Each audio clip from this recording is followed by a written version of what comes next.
there are moms here, like, thank you for coming. We appreciate you being here because this is really important to have this dialogue with your child. All right, so today we're going to talk about, first we're going to talk about what is HPV. And I know Erin asked before, but now that we're in the presentation part, let's just say, let's have people raise their hands if you've heard about HPV before. Okay, great. And then we're going to talk about, I'll give you the definition of what HPV is in a moment. And then we're going to talk about how do you get HPV and what exposes you to the virus.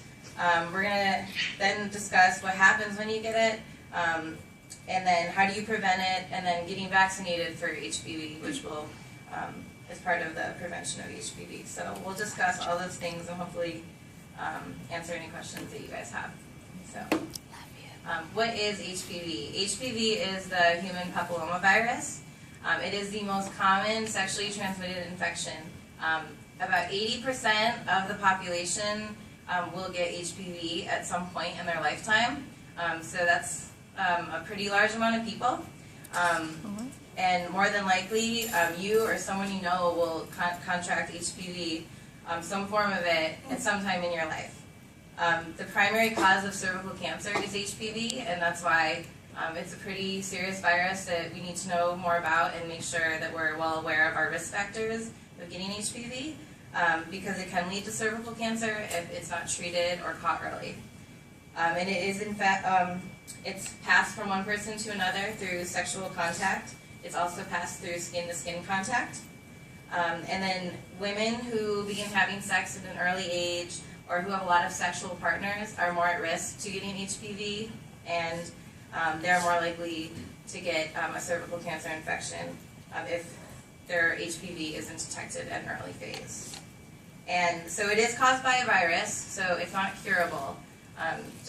There are over 30 types of HPV that are sexually transmitted, and then those can be harmful. And these types of HPV, sometimes they can cause warts.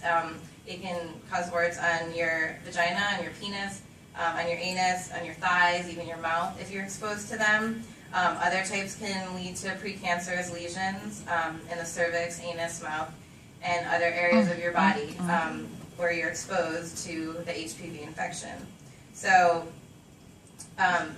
the other thing I just want to note is that a lot of people who do get HPV, they clear their infection. So meaning that you can be exposed to the virus and the virus can present itself in your body, but then once you clear the infection, it lays dormant in your body and it's not going to affect you in a negative way.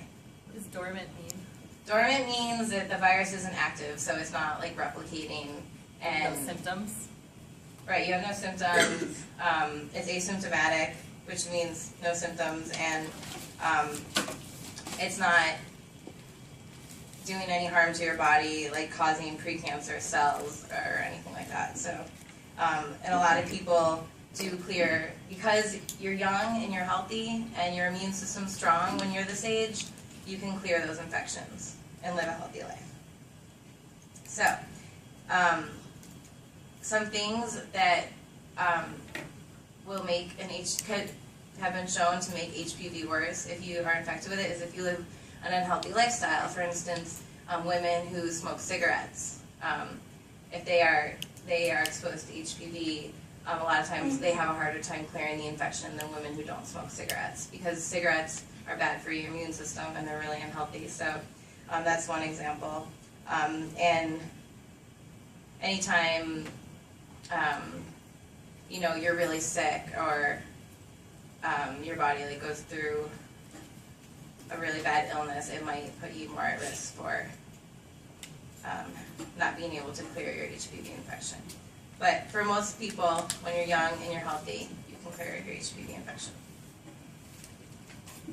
So how do you get HPV? HPV is spread through sexual contact. So even without penetration, you can pass the virus. So actually the most common transmission is skin-on-skin contact. So even if there is no penetration, even if someone is wearing a condom, they could have the virus somewhere, on their groin, and if they're rubbing against you, you can pass the virus. So that's why it's really important to limit your number of sexual partners, because the more sexual partners you have, the more likely you are to be exposed to this virus, right? And this infection is invisible. So sometimes, yes, you can get genital warts, or warts express themselves from HPV, but there are different strains of it where you can't tell whether or not someone has HPV. And for a lot of men, they have no signs of it. So when a woman has HPV, sometimes she'll have precancerous lesions on her cervix, or women can be tested for HPV, but guys can't. So it's really hard to know whether or not men have HPV. And then you can also get HPV from kissing or touching your partner's genitals with your mouth. So it can be passed orally as well.